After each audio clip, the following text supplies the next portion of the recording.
Well, the beginning of last year and before, the wide receiver room at West Virginia was quite a question.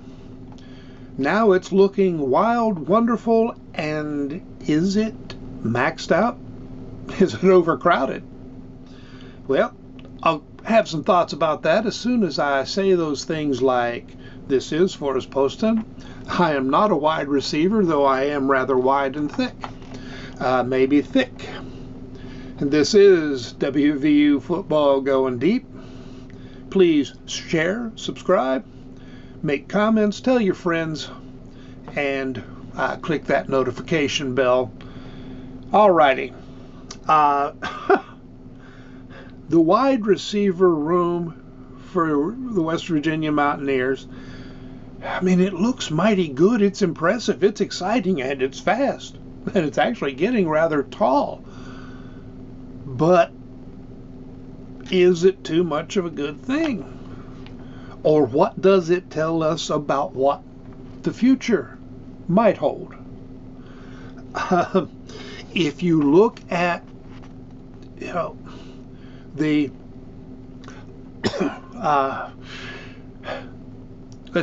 the 2023 returnees plus Bray, we'd have Bray, Ray, Williams, Gallagher, Fox, T.J. Johnson, and Clement. And that's in uniform number order, not, doesn't mean anything else. And then, we picked up for 2024, Keyshawn Robinson, Dom Collins, Day Farmer, and Brendan Raymond. That in itself is a lot of receivers when you consider that nobody on that whole list graduates after 2024. Some of them might be able to, they might decide to, I don't know. But, I mean, Bray and Fox are the oldest, and they can play through 2025. So, everybody I just mentioned could be back in 2025 if they decided to do so, and then we would be adding on top of that Montaven Quisenberry, Tyshawn Dews, Tariq Mallory, and possibly Jaleel Hall if he has announced a commitment while I am making this video. He's expected to go with West Virginia, so I'm kind of figuring him in. Samari Reed is still an offer who's out there. He's not expected to pick West Virginia, but it's not impossible. And he would be a good guy to have. But I know they're factoring in expectations that some guys will leave. I'm not sure. I don't know who, but some guys over the next year and a half will leave. But how do you keep this many really good receivers happy? Now, Keyshawn Robinson, he might get shifted to defensive back. He was recruited as an athlete with the expectation he would start start camp at receiver. But maybe I think the coaches kind of said that. It was in the media too, but maybe they, are looking more at defensive back because they've been able to get so many good receivers. Dom Collins is possibly the fastest in the group. I mean, he and Robinson are going to be step to step.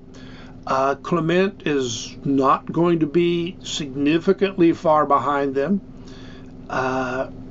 And I mean, I don't know the 40 times on a lot of these other guys, but they aren't slow.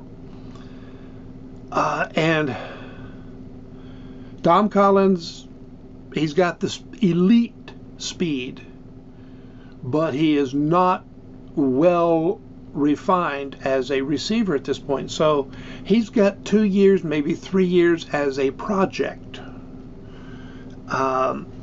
So that kind of takes him out of, well, of course, yeah, assuming he doesn't just come on faster than anybody expects. That would kind of push Robinson to the other side of the ball and Collins to 2 or 3 years down the line. But we're still looking. I mean, it's going to be very tight just this year. Farmer is going to want to play. He's good enough, or he's expected to be good enough to play. And if you look at Raymond, nobody's talking about Raymond.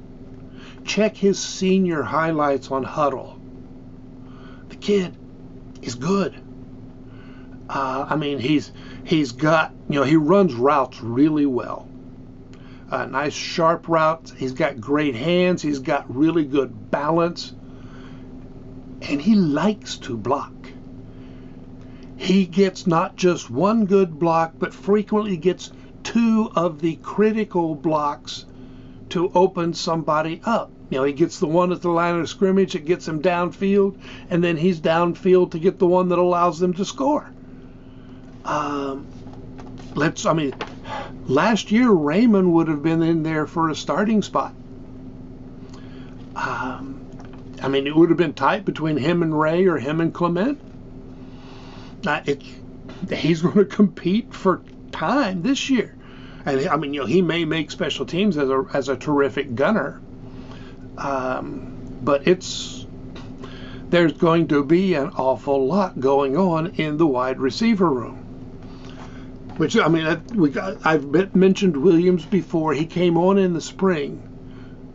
But he's going to have to keep coming on to compete with this group for playing time. He may end up being simply an odd man out situation. I don't know. We haven't seen how good he can be. And, of course, we don't know how long it will take for some of these guys to really develop.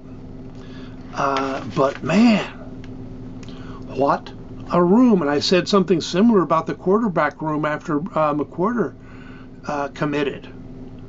I think 2025 we could have 5 or 6 scholarship quarterbacks on the roster, high quality quarterbacks. Some of them who would have started at just about any point in West Virginia history. Probably wouldn't be 2 or 3 in the last 30 years that would have outdone them. And I know we've had 2 especially good all-around quarterbacks, and 1 or 2 who were particularly good at passing, not so much at running, or the other way around. But man, this roster. But it is, it raises the question. There's been talk about eliminating or raising the 85-player scholarship limit.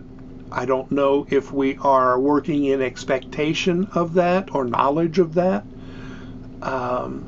or just figuring how many people are likely to,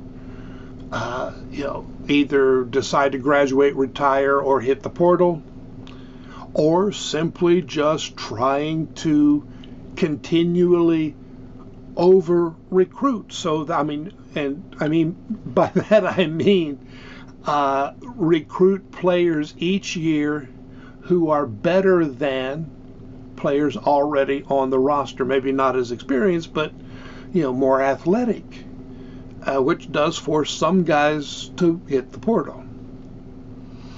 I don't really know, but I looked at this list and just went, wow, that is impressive, potentially worrisome.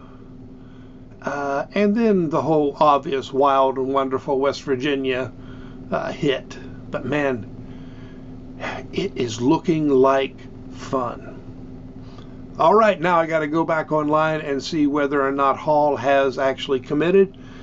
Supposed to be sometime tonight, but I don't know exactly when. And then, as usual, I have to go feed cats. So I'll be talking to you guys later. Thanks for watching. Thanks for trying to follow my train of thought.